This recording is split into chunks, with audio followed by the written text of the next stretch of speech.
It's different this year because I've already done it. And so I'm excited about the opportunity to play a great team.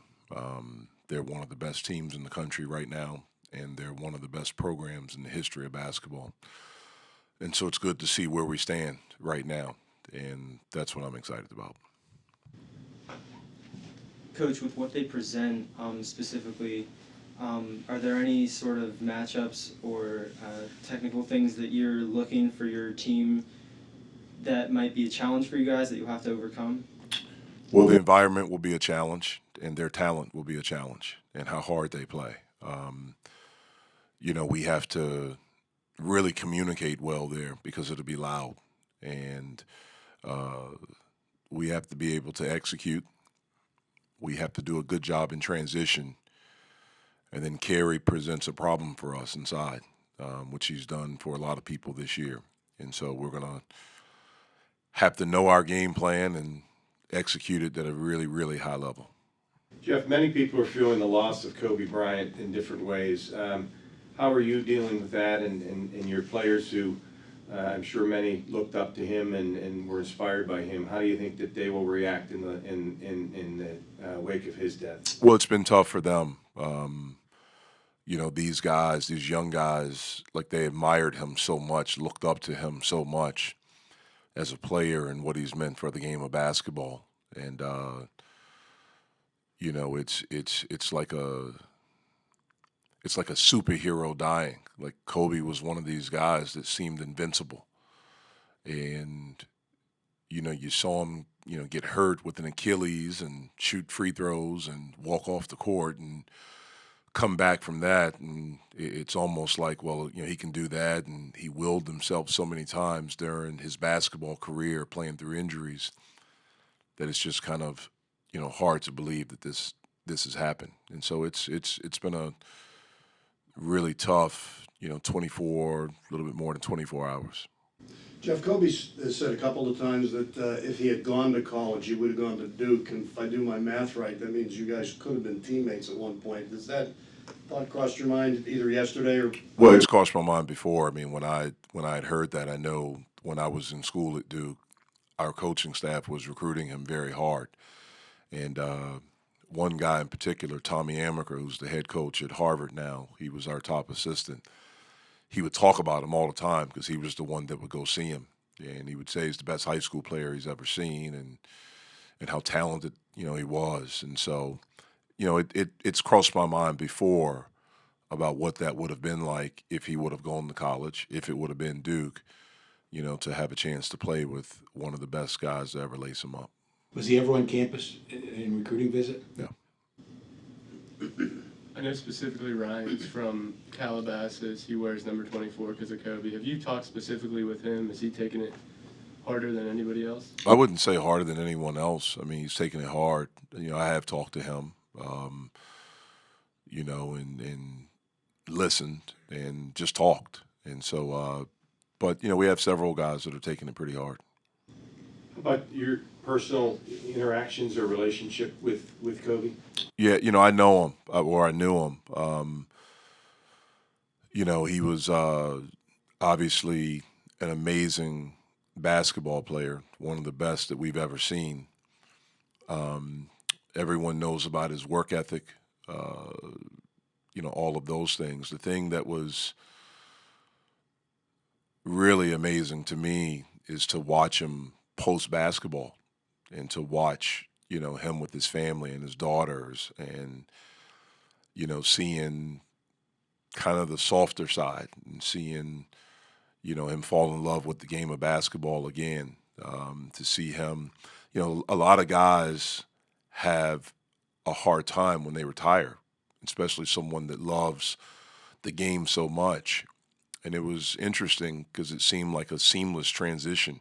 And he poured himself into other stuff. He had other passions, and for goodness sakes, the guy won an Oscar, and then the passion of his family. And so, for me, I think that's where it hit home the most. Just the human side of it. I mean, I loved him as a player. I loved watching him, but as a guy that has daughters or has kids, has young kids. My oldest is 12, and my kids travel with me to recruit sometimes, and so it hits close to home, when you think about it that way.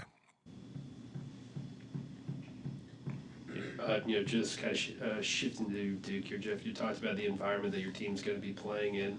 I figure it's probably like Syracuse with their zone in some ways, where you really can't simulate it. But have you guys taken steps to try to, not necessarily replicate, but to create some sort of atmosphere, in practices that would maybe try to kind of make it similar, prepare y'all for it? Yeah, not really. I mean, because you can't, just like you can't prepare for the dome, and so you can't. We went through our normal routine of what we try to do for preparation, and we'll do some more tonight. We'll do some more tomorrow. It's a late game, but we'll be ready to go.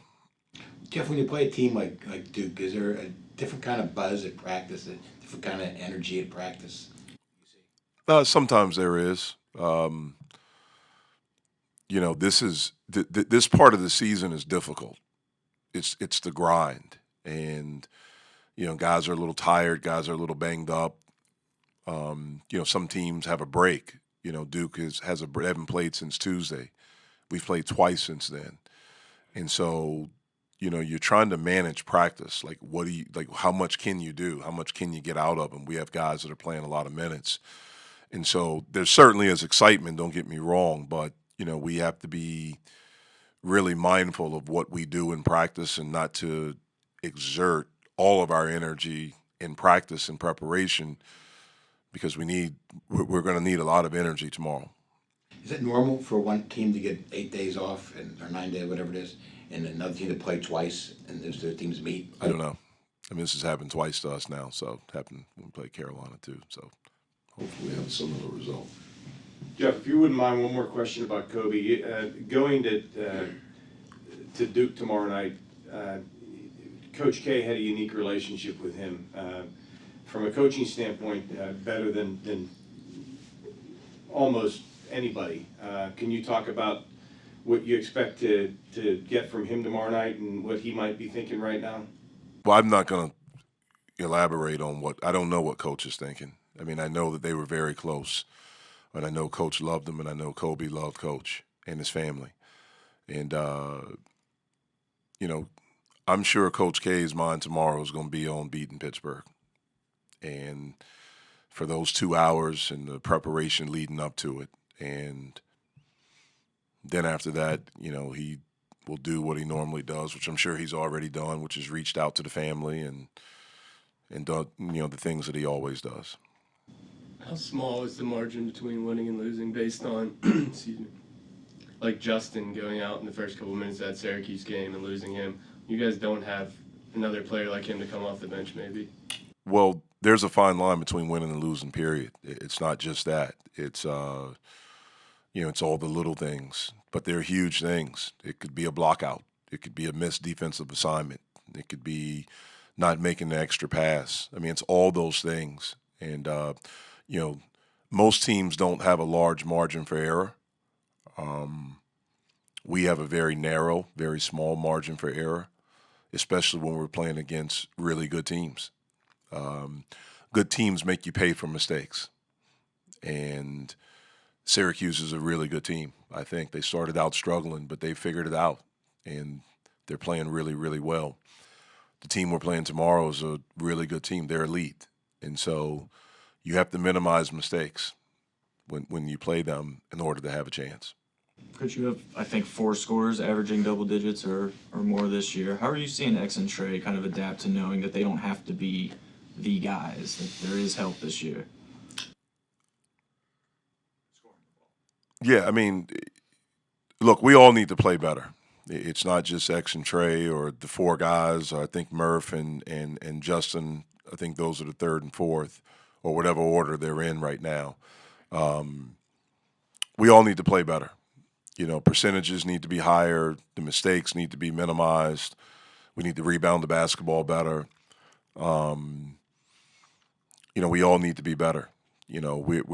I want us to get to a point in our program. We're not there yet, but we're, being close is not good enough. And, there's no kind of like silver lining there. that's when I know we're where we want to be as a program when we get to that point. We're not there yet. We're taking steps, but we're not there yet. I think we've improved talent. To have 4 guys in double figures is good. But there's a lot that we need to do better. Jeff, do you have a specific memory from Cameron as a player or even as a coach that kind of sticks out to you? No, I have a lot. I mean, it's not just one. It's one of the great places in college basketball, in all of sports, to play. And, when I played there, I always felt it was an honor to play there. When I coached there, I felt the same, and I'm sure I'll feel the same way as an opponent. Coach, in recent years, Duke has employed a decent amount of 2-3 zone. Do you guys feel comfortable after the Syracuse game coming into here with the strides you've made in your zone beating offense? I don't think we'll see much zone tomorrow, but if we do, I think we'll be prepared. You mentioned rebounding, and specifically, I think Duke is the best offensive rebounding team in the ACC. Obviously, your defensive rebounding kind of sets the tone for the game flow this year. How do you specifically key into that leading in? Well, we talk about it. We try to simulate some things in practice. We can't simulate Carey or the athleticism of Stanley, but we can work on blocking out and doing those things, and hopefully it translates to the game.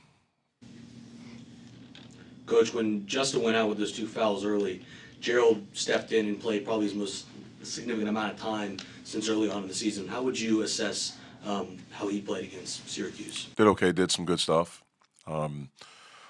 Tough environment to come in against that zone for any freshman, when you never played against it, and I thought he did some good things.